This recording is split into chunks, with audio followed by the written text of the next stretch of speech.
आप सबसे मैं गुजारिश करती हूँ, अपनी झोली फैलाकर आप सबसे दुआओं की दरख्वास्त करती हूँ और आप सबसे झोली फैलाकर अपने शौहर ताहिर हुसैन के लिए वोट मांगती हूँ।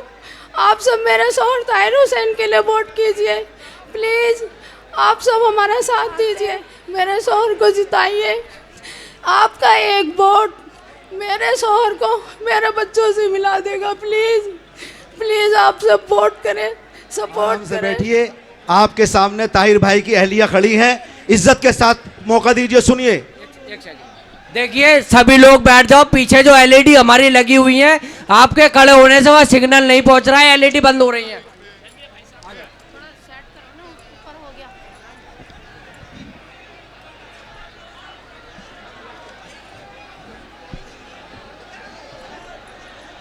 प्यारे बुजुर्गों, भाइयों बहनों, नौजवानों, सभी को मंच पे बैठे सभी को अस्सलाम वालेकुम।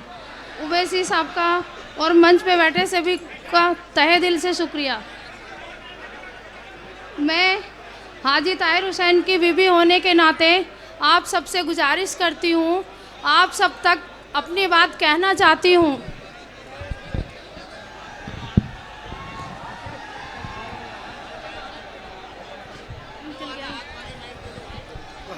निकल गया ये? नहीं नहीं नहीं।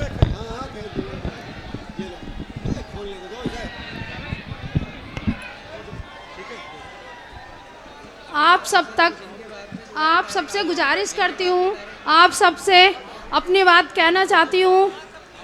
मेरे शौहर ताहिर हुसैन को 5 साल से 2020 मार्च से झूठे केस लगाकर उन्हें जेल के अंदर डाल दिया है। वो बेकसूरी की सज़ा काट रहे हैं। मेरे बच्चे, हम परिवार भी बेकसूरी की सज़ा काट रहे हैं। आप सब समझ सकते हैं हम पे क्या बीत रही है 5 सालों से। आप सब मेरे शौहर ताहिर हुसैन के लिए दुआ करें, वो जल्दी से जल्दी जेल से रिहा हो और आप सब हमारा साथ दें। आप तसव्वुर कीजिए, 5 साल से मेरे शौहर ताहिर हुसैन 4 दीवारों के अंदर बंद हैं। उन पे क्या बीत रही है आप समझ नहीं सकते। हम पे, मेरे बच्चों पे क्या बीत रही है आप समझ नहीं सकते। आप सबसे दुआओं की दरख्वास्त है, आप सब हमारे लिए दुआ करें। मेरे शौहर ताहिर हुसैन जेल के अंदर से ही इलेक्शन लड़ रहे हैं। वो नहीं लड़ रहे, आप सब लड़ रहे हैं। ये इलेक्शन आप सबका है। हर इंसान को ताहिर हुसैन बन के ये इलेक्शन लड़ना है और जीतना है। आप सब हमारा साथ दें, आप सबका साथ बहुत ज़रूरी है। आप सबके बिना हम कुछ नहीं कर पाएंगे। आप सब मिलके इस इलेक्शन को लड़ाएं और जिताएं। आप सबसे मैं गुजारिश करती हूँ, अपनी झोली फैलाकर आप सबसे दुआओं की दरख्वास्त करती हूँ और आप सबसे झोली फैलाकर अपने शौहर ताहिर हुसैन के लिए वोट मांगती हूँ। आप सब मेरे शौहर ताहिर हुसैन के लिए वोट कीजिए प्लीज़। आप सब हमारा साथ दीजिए। आने वाले 5 फरवरी को पतंग के सामने वाला बटन दबाकर आप सब पतंग को जिताइए, मेरे शौहर ताहिर हुसैन को जिताइए। आप सबसे मैं कहना चाहती हूँ, आप सब जानते हैं, आप देखिए मेरे शौहर ताहिर हुसैन आपकी नज़र में कसूरवार हैं तो आप सब हमारे साथ ना दें, और आपको लगता है मेरे शौहर ताहिर हुसैन बेकसूर हैं तो आप सब हमारा साथ दें प्लीज़। अल्लाह के वास्ते आप सब हमारा साथ दें, मेरे शौहर को जिताइए।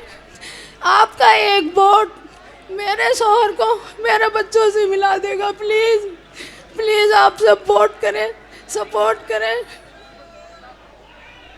कि सब जानते हैं कि उत्तर प्रदेश हो, चाहे आपका दिल्ली प्रदेश हो, चाहे भारत का कोई हिस्सा हो, ऐसी कोई जगह नहीं है जहां मुस्लिम समाज को निशाना न बनाया गया हो।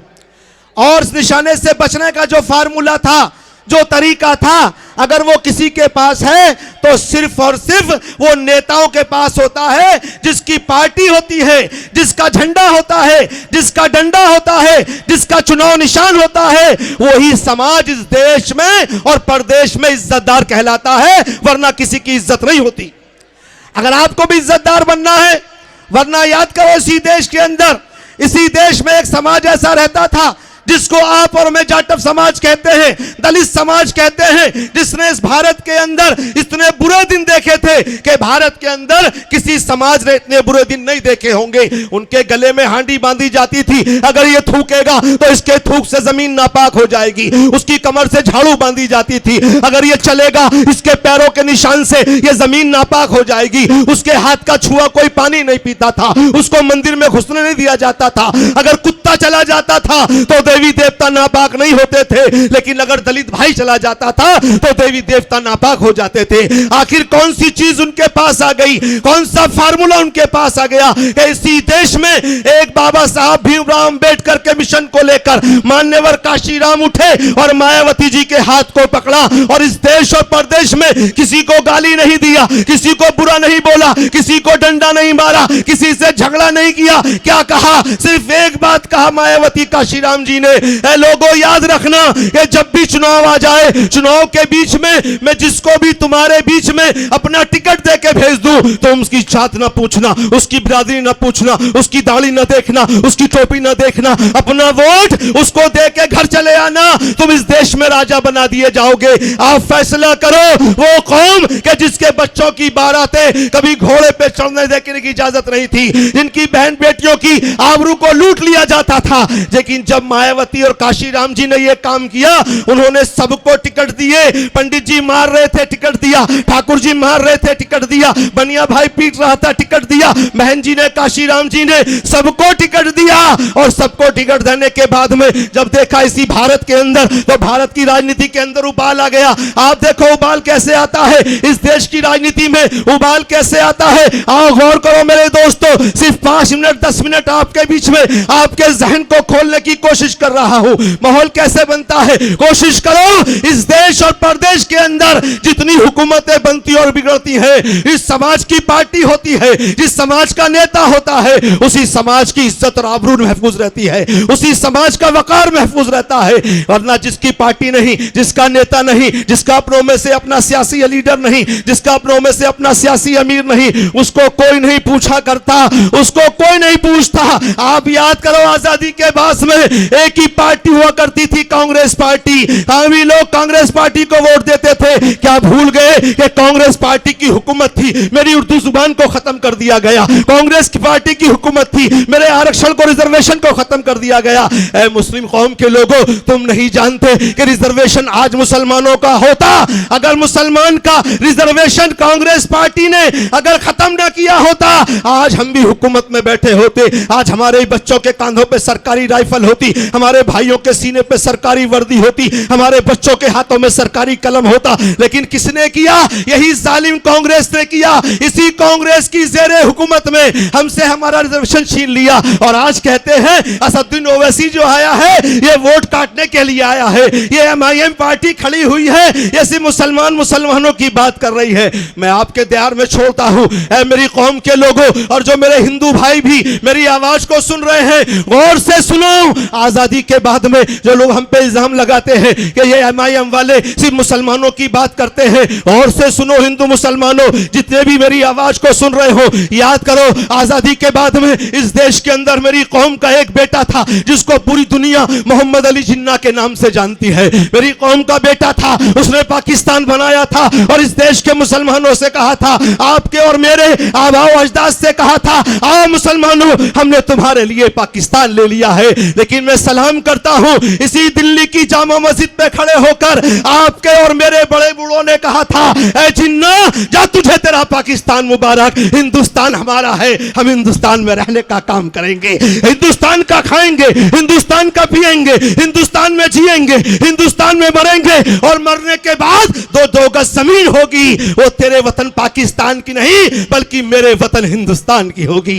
ये हमने नारा दिया था इस देश में। हम पे इल्जाम लगाने वालों, बताओ आजादी के बाद में क्या किसी मुसलमान ने मुसलमान को नेता माना था? नहीं मेरे भाई, हिंदू मुसलमान सब सुनो, आजादी के बाद में किसी मुसलमान ने मुसलमान को नेता नहीं माना। हमने पंडित के बेटे जवाहरलाल नेहरू को नेता माना था, हमने ठाकुर के बेटे राजा विश्वनाथ प्रताप सिंह को नेता माना था, हमने जाट के बेटे चौधरी चरण सिंह को नेता माना था, हमने यादव के बेटे मुलायम सिंह यादव जी को नेता माना था, हमने दलित की बेटी मायावती जी को नेता माना था। अरे 74 साल हो गए देश को आजाद हुए। आज जब हमको हक और इंसाफ नहीं मिला, आज मजबूरी है कि असदुद्दीन ओवैसी और ओवैसी के सारे साथी आज सर पे कफन बांध के निकले हैं कि इज्जत से दिए तो जी लेंगे या जामे शहादत पी लेंगे। लेकिन इंसाफ की बात है, अब इंसाफ की बात होगी, अब हक की बात होगी, अधिकार की बात होगी। इसलिए मेरे दोस्तों, अगर अपना अधिकार लेना चाहते हो, अपने हकूक लेना चाहते हो, अपनी बहन बेटियों की आबरू को महफूज करना चाहते हो, तो आपको एकबस्ता होना पड़ेगा, एक सफ में आना पड़ेगा। आपको एमआईएम के प्रत्याशी, आपको भाई ताहिर के साथ खड़ा होना पड़ेगा। एक एक आदमी को ताहिर बनकर आपको चुनावी मैदान में निकलना होगा और जितने बेईमान मैदान में हैं उनको जवाब देना पड़ेगा। मेरे दोस्तों, ज्यादा नहीं है, बताऊंगा अभी इंशाअल्लाह, अभी बताऊंगा कितने लोग बेईमान हैं। आपके मुस्तफाबाद में नहीं, पूरे दिल्ली प्रदेश में नहीं, पूरे भारत में कितने मुसलमान हैं जो बेईमानी कर रहे हैं कौम के साथ, दगा कर रहे हैं कौम के साथ। इंशाअल्लाह वक्त आएगा, अभी है हम मंच पे, अभी मंच चलेगा, ईशा के टाइम सिर्फ रोका जाएगा पर चंद मिनट के लिए, नमाज के लिए, उसके बाद फिर शुरू किया जाएगा। इंशाअल्लाह तफसीली गुफ्तगू होगी।